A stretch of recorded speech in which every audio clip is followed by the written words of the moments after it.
चौथा उरला आहे.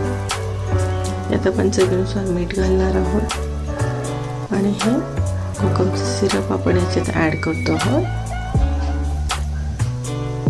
3 चमचे आपण कोकम सिरप घेतला आहे. मिक्स करून घेऊया.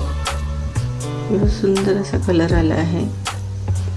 सिरप हे गोड असल्यामुळे इथे साखर टाकायची गरज नाही आहे. तर तुम्ही कोकम घेतलं भिजवून, त्यात थोडी साखर घाला, वरून कोथिंबीर घाला